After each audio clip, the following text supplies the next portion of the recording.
in the room. How you doing?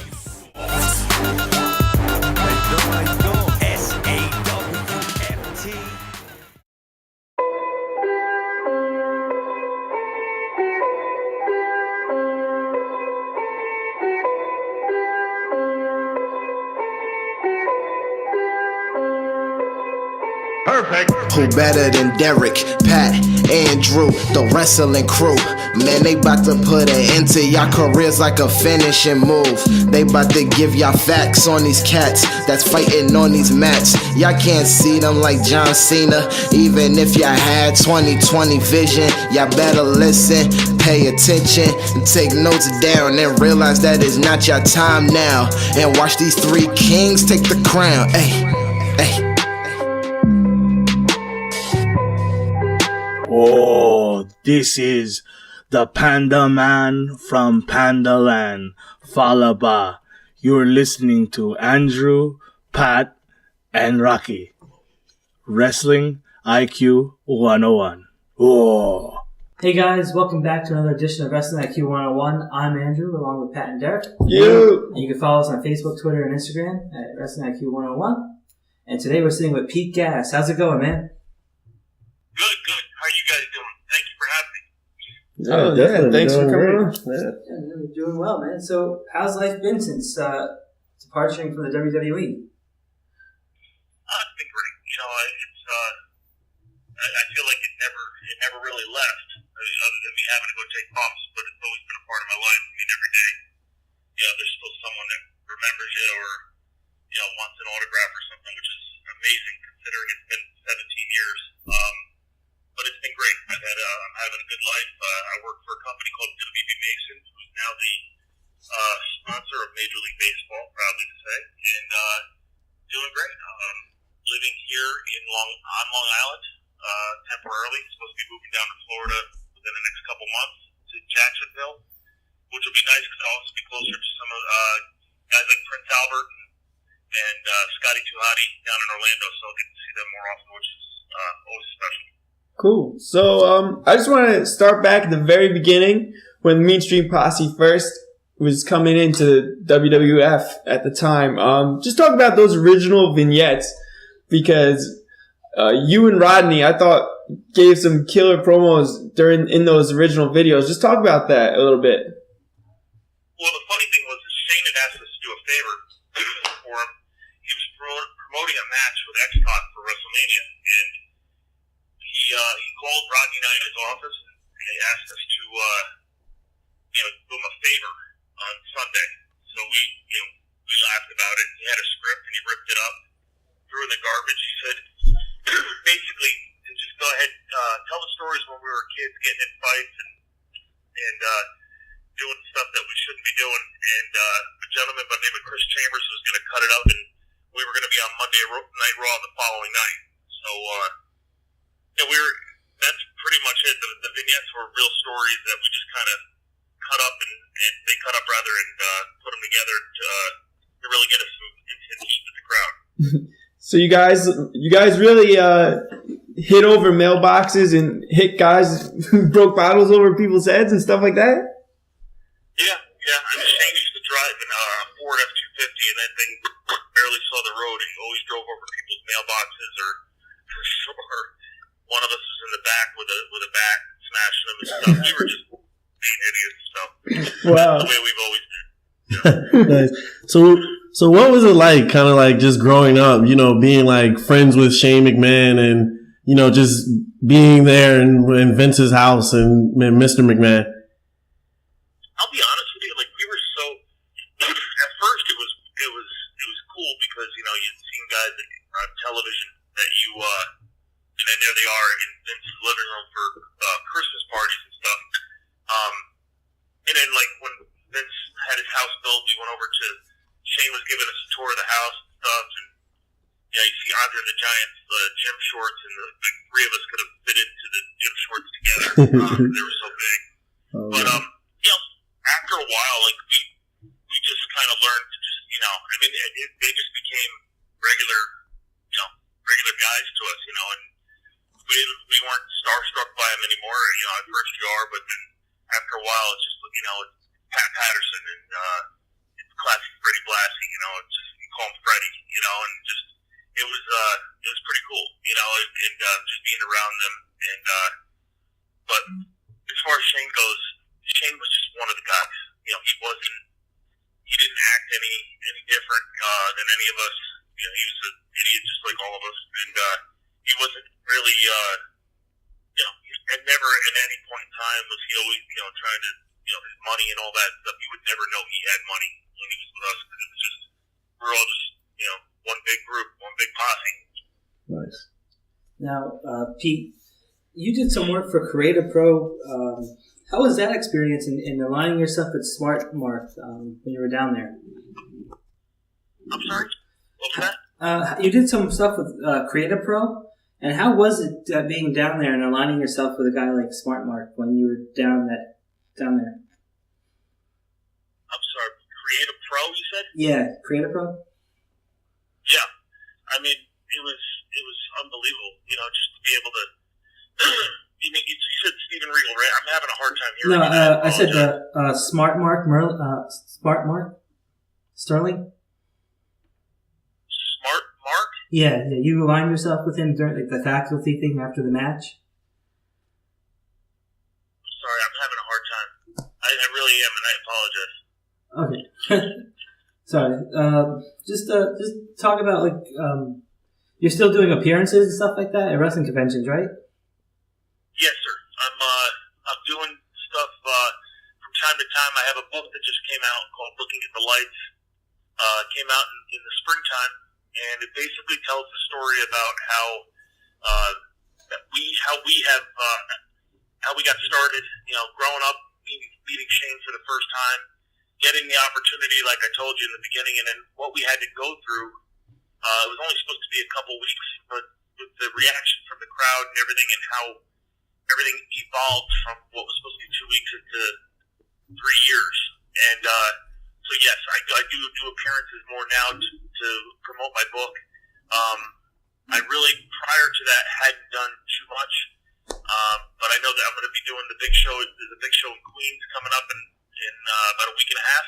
I'm looking forward to doing that and seeing a bunch of fans. But I did WrestleCon back at WrestleMania weekend, and it was great because I had guys from all over the world coming over: Australia, Italy, Ireland, Canada, all looking to buy my book, which I thought was fantastic. But yeah, I do as much as I can. I do the Creative Pro that you were talking about. I did do one event with them, and it was great. I was able to again bring my book there, and then afterwards they actually got me involved into a match that kind of got me in there without my knowledge. I was going to be doing it, so it was fun. It was fun to get out there and do some stuff. That's cool, man. Nice. Now, when you guys first started with the Mean Street Posse in WWF, was it kind of tough for you guys in the locker room, seeing like you guys were friends of Shane's? Like, did the guys accept you, or did they kind of give you a hard time? Well, at first, I think everyone thought we were just a novelty, and I think that's in the book that I wrote about how at first we were just a novelty, and I think everyone accepted us and had fun with us. But then all of a sudden, we just kept sticking around, and then we lost the Loser League Town match against Brisco and Patterson, which turned out to be the highest rated 15-minute segment in cable history for wrestling. So then, once that happened, Vince kind of, figured he had something here. You guys are big enough fans to know that, this business is all about getting a reaction from the crowd. And if two idiots from Greenwich can do it, you gotta run with it. I mean, Vince always gives the universe whatever they want. They get basically. So we just had to run with it. And then once we came back after losing the Loser League Town match, that's when the locker room was really kind of like, what are these guys doing here? And then that's when we started paying our dues, really getting our asses kicked.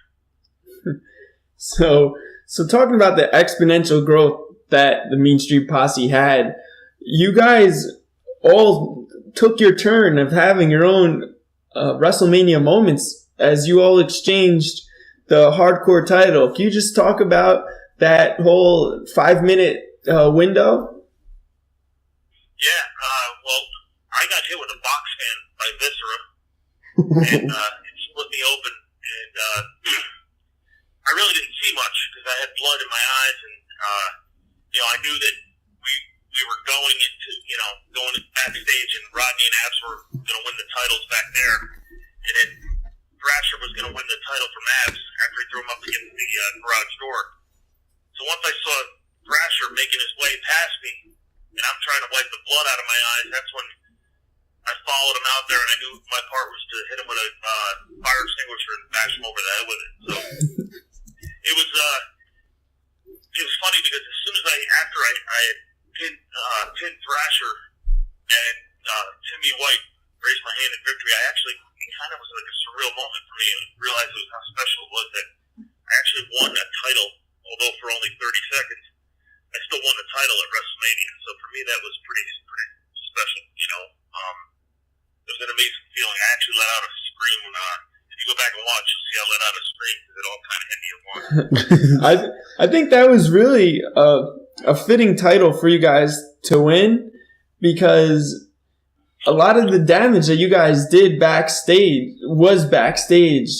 You guys would always beat up the opponents backstage, and then a lot of times when you get in the ring, you guys would end up losing the match, but you were real heat magnets. So I think that was really a deserving title that you guys ended up winning, and that it was a hardcore title was just fitting for you guys. Yeah, I think what that did was so we were still trying to learn on the fly. We worked backwards, so we went from not knowing how to take a bump and being on Monday Night Raw to now we have to learn how to we have to learn everything about a match and like the philosophy and everything else. So we were working backwards. So in order for us to catch up, get up to speed, and still have our characters be somewhat relevant, we knew we were going to have to lose in the ring. But in order to keep the heat with the crowd and get our characters strong, that's when we were jumping people backstage, like putting Kane through a Coke machine or jumping someone backstage. That's what we had to do because, like I said, it'll keep us strong, and then we'll just, everyone gets their revenge on us in the ring eventually. So that was basically why. And then when the hardcore thing came out in 24/7, it only made sense for us to do it. But it was funny because as we were doing it, all of a sudden we started adding our own comedy element to the hardcore stuff, and then that was my forte. I absolutely loved doing comedy stuff. So we had a good time with it though. But and it actually kind of, when we came out for that WrestleMania that we're talking about, we actually got a pop from the crowd of cheers because they were liking all the stuff that we were doing, all the comic relief stuff with hardcore match. Nice. And you talked about wrestling with Pat Patterson and Gerald Brisco. Can you kind of just tell us, was there any advice or anything they taught you guys or you guys experienced while working with them? Yeah, Pat just said, "I'm not bumping for you. Don't hurt me." Jerry Brisco was basically doing everything to choke us out or make us, put his hand over your mouth and nose at the same time and put all the pressure down so you couldn't breathe, and your face started turning purple, and he would do all sorts of stuff, and he'd be laughing in your face so Pat was more nervous than anything, and he had every right to be. He was an older man, or still is an older man, but he was done taking bumps, and the last thing he was afraid that we were so green, we were going to hurt him. So I kind of understand his point of view, but Jerry's kind of he's kind of a nut, so he didn't care, and he was just dishing out meetings to us. Oh man! So WWE has this show Storytime. Do you have any good stories about being on the road or anything like that? Or funny stories? Actually, so there's stuff that we're I'm supposed to be doing some stuff for Storytime. I missed the last season to do it, so I guess the next season comes up. I'm supposed to be doing some stories, but I can give you guys a good story. We got into a thing where we were driving. Mean Street Posse was driving in the car. We would follow. We would drive, our car would be with Prince Albert, Test, Valdina, and Valvinus. we got into this kick where we started throwing things at each other's cars on the highway. No, man. And whether it be water bottles or, whatever, eggs, something like that. So one day, one night after a show, we're driving to the next city, and Val pulls up next to us, and he tells us to pull over. He says, you got a flat tire, and I'm in the passenger seat, and Rodney's driving. So we were leery of what's going to happen, like what they had up their sleeves. So we pulled over, and Val's literally his door is right next to mine, and the windows are down. We're talking, and I see flickers of light. So it turns out Tess took a crap in a bag, and he tried lighting it and throwing it in our window. Sleeping bag and shit. But the joke was on them. So I saw it coming. I just told Rodney to punch it, but we got out before they could throw it. But the joke was on them because Tess, when he went to go and do his business in the bag, missed the bag and got it all over the seat.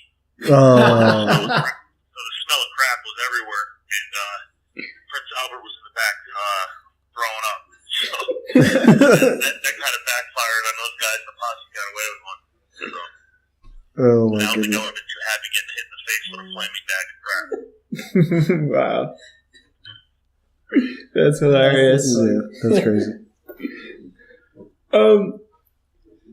So did you ever just have a moment where you just thought about it in this time period where you're just realized that you're in the biggest era of wrestling, the Attitude Era?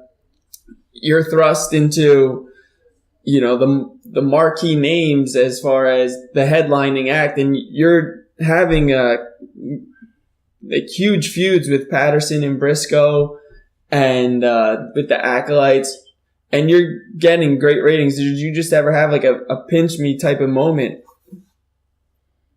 Yeah, I mean, when you think about the amount of the guys in that whole era, you have Rock, who's one of the biggest names in Hollywood now, and Stone Cold, who's transitioning to D1 as well, and all the names, Undertaker, Mick Foley, all those guys, Triple H, you name it. And during that era, just to be a part of it was amazing. But what's even more amazing is to have the highest rated 15-minute segment over all those guys. So you think about all the big matches that those guys have had, and the ratings in the Monday Night Wars, our match with Brisco and Patterson was higher than anything. And then you look at the guys on the other side of WCW, Hogan, Sting, the Outsiders, all those guys all that stuff was going on at that time. And for the Mean Street Posse, that is the highest rated segment. That's pretty surreal right there. You're kind of like, wow, it makes it really special. Nice. So, what are some of your favorite memories from being in the WWE?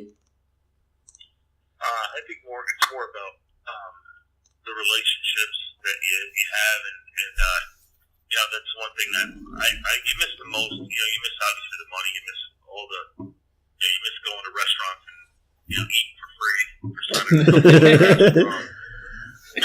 Stuff like that. It's really cool, but it's the locker room that makes you miss the most. Like we would go to TVs and it would be the Godfather and I were partners in Domino's, and Undertaker and Kane were another team, and Prince Albert or Rikishi were another team, and we would play for hours waiting for the lineup to come up on who we were going to work that night, and we would have so much fun just hanging out and busting each other's balls, and it was just a great time, and it was again sometimes I would sit there playing dominoes with these guys, and at first it's like I would watch the games, and then finally Godfather, I call him Papa after Papa Shango.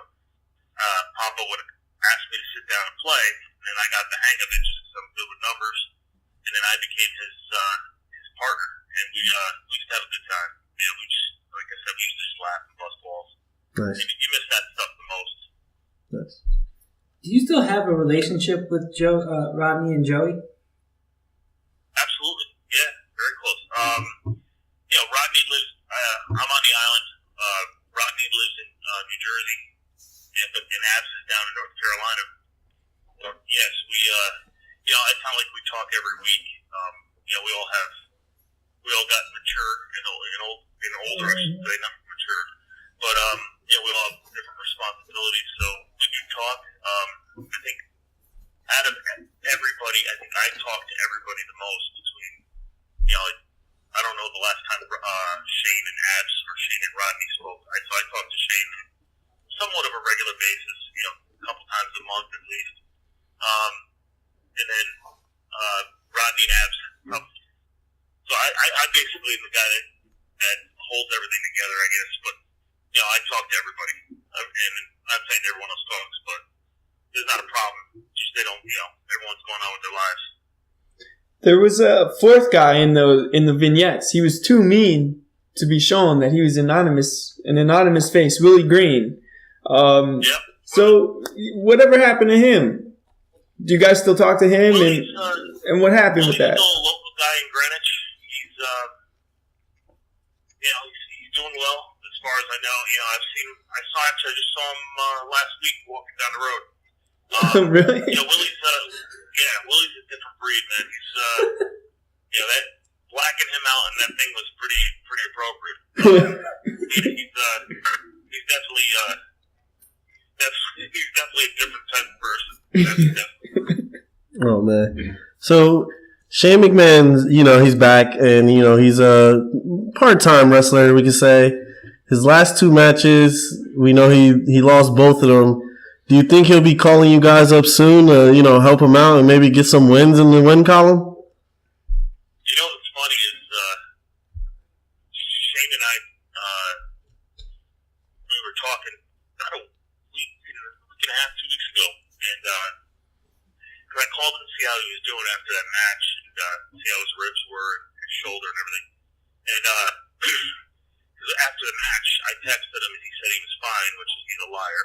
And I found out that he was BSing me almost for. And he was BSing me, and so I called him a day or two later to tell him he's a liar.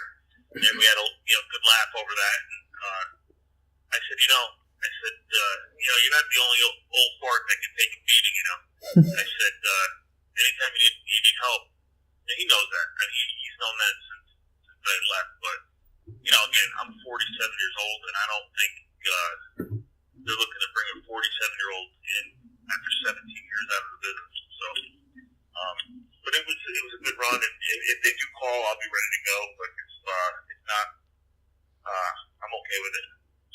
Hey man, the Shield versus the Mean Street Posse, man. I'd pay to watch that. Hell yeah. Shane's a crazy guy. He definitely is a different breed. I've never seen anyone take bumps quite like he does, and I feel like the older he gets, the more crazy he gets. Definitely. Well, no, Shane's been that way since I've known him.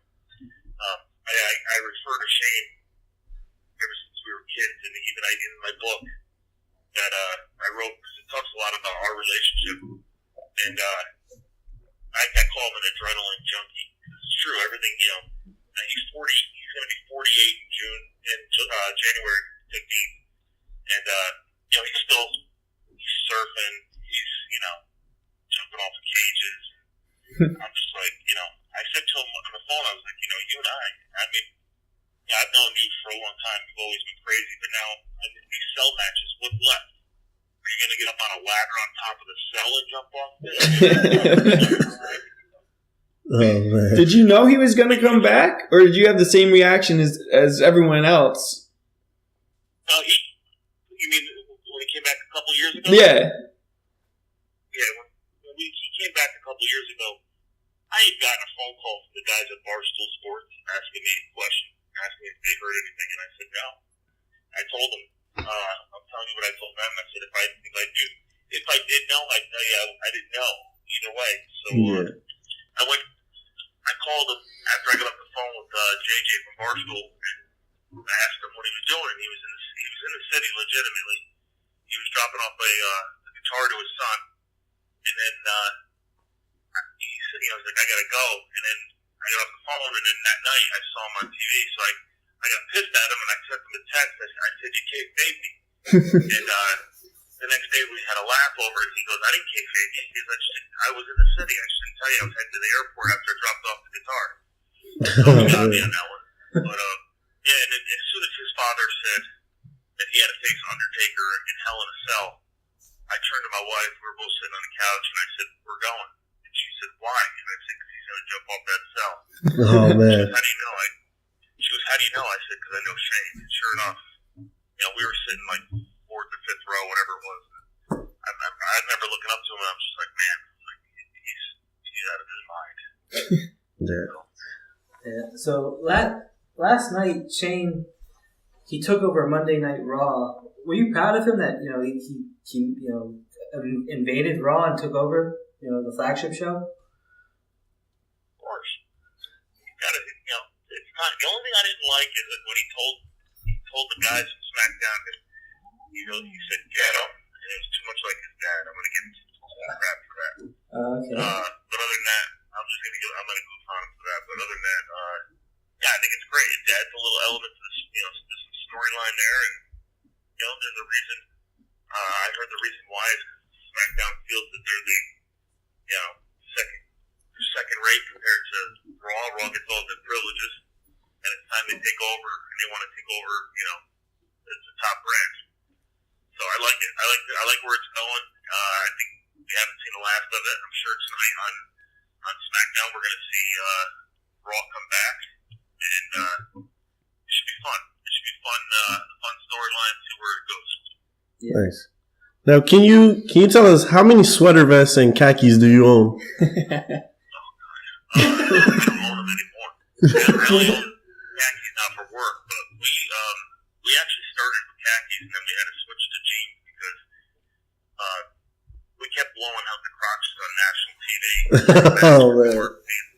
So someone's underwear always got shown on Raw or SmackDown. So we ended up switching to Lucky jeans because they were pretty durable and had a little room in them.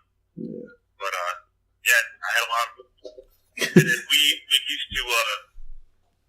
I had my signature yellow sweater that I liked, and I had a couple other ones, and a couple Argyles. But and we used to switch to it on and off. We used to trade. And Rodney would wear something, or I would wear one of his or whatever, and we just kind of trade on and off with him and Naps, just to kind of mix it up. But I think I had probably had about eight or 10 of them. Okay, all right. It's not bad. Yeah. So a couple of years ago, you came back for the 15th anniversary of Raw. How was it like to be back in WWE, even if it was just for a moment? Oh, it was great, man. Just to get a feel again of what it was like going out in front of that crowd, getting to see the guys again, and getting my balls busted by Stone Cold, and get my ass grabbed by Jericho coming down the ramps when we all came down at the end. It's just like funny stuff, we just busted each other's balls. But one of the biggest thrills for me that night was Hulk Hogan was there, and I didn't know if Hulk remembered me when we were kids at Shane's house. He would when Shane's dad's house was being built, he rented a house down the road, and his rule was we could drink at the house and go swimming in the pool and stuff, but we had to give up our car keys. We couldn't leave. We had to stay there. So Vince went out to go buy us beer, and we were swimming in the pool, and all of a sudden we heard a motorcycle come up, and it was Hogan. Yeah. Hogan was carrying a couple cases of beer for us up the driveway into the house. So when I saw Hogan at the 15-year anniversary, I reminded him. I was like, I said hi to him. I said, hi, Mr. Hogan. He goes, Pete, I know who you are. And so we kind of exchanged pleasantries, and then I said, hey, you probably don't remember this, but of course I do because it was a big deal to me. I told the story how he was carrying the beer up, and he paused, and he looked at me, and he goes, so wait a minute. I was carrying your beer? and I kind of looked at him and smiled, and I said, yeah, I guess you were. He goes, am I allowed to curse? Yeah. Am I allowed to curse? So he looks at me and he goes, so you owe me. He goes, go get me a fucking beer. I went up to the concession stand and actually bought him a beer and brought it back out to him. That's awesome. That's incredible. I don't get starstruck at all. but I met Hulk Hogan and I couldn't even talk. So that's incredible that you bought him a beer. That's funny. So, talk about how the Mean Street Posse went from feuding with Patterson and Brisco and all these guys to then joining the stable with them, with the corporation and the corporate ministry. And how much fun was that? That was great because again, you're in the ring with the Undertaker and the Acolytes, and Viscera and Midian. Midian's one of the funniest dudes going. Him and Road Dogg are hysterical. But yeah, it was kind of cool because now you're a part of a faction that was really well known, and just to be a part of that was really pretty awesome. Yeah, it's definitely a highlight to work with them. So you were talking about the Acolytes before. You actually got in the ring with them. How tough were they? Because there's a lot of stories about those guys. They're brutal. They were tough as nails, and they really made us pay our dues, and they really beat the piss out of Rodney and I. And I just did a signing. I told you I did a signing in New Jersey back for the summer, and sitting next to me was Bob Holly, and I went to leave, and Bob Holly, I said goodbye to Bob, and he goes, "Wait a minute," and he kind of grabbed my arm. He goes, "I want to tell you something." And he put his hand out, shook my hand, and said, "You are one tough son of a bitch." He goes, "I want you to tell Rodney the same thing." He goes, "Because when you guys weren't around, we used to tell stories about. We used to talk about you guys and say how we got to see if we could break these guys, because they felt like we were out having a free ride and stuff. And they really beat the piss out of us to see if we would, bitch and moan, cry, whatever it would be, or start a fight with them." And he said, "Damn it," he goes, "I used to hit you so hard, and we used to beat the piss out of you, and all of a sudden, sure enough, we go backstage, you got a big smile on your face, and you're laughing." He goes, "I can't break this guy." So, and then he would go back in the locker room, and Bradshaw and they would all start busting balls. But I told him, I said, I know what it's like, to get picked on as a kid and stuff by my older brothers. Sure enough, if you show weakness, I'm just gonna keep doing it. So, and he goes, "Well, you're in my respect." He said, "I just want you to know that." And that's what it was all about, getting the respect. Yeah, definitely. And coming from Bob Holly saying those things, that's pretty good. Means a lot. Yeah. Right. So also, you talked about facing the Acolytes, but you also got in the ring with one of the best wrestlers in the world, William Regal. How was it learning from him? Unbelievable. Man's a master. He would be, he taught me how to use my facial expressions, how to get everything to do the right way, and how to get good heat on with the crowd and everything else. So it was a great experience learning from that man.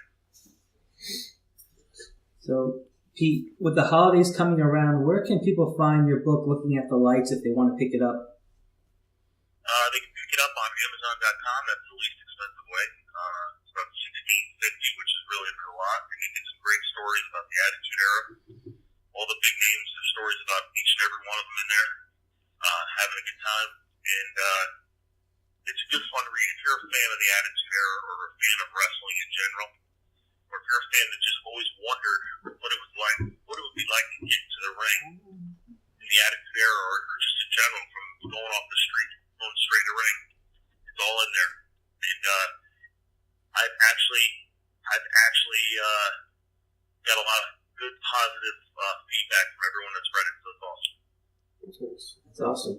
And where can people find you on social media if they want to keep up with you? They can get me at IMPGas on Twitter and PGasFreno on Instagram. Cool, man. So we just wanted to thank you for taking the time and talking to us. No problem. Thanks, guys. I appreciate you having me. And for us, we're Wrestling IQ 101, and you can find us on Facebook, Instagram, at Wrestling IQ 101. Peace out.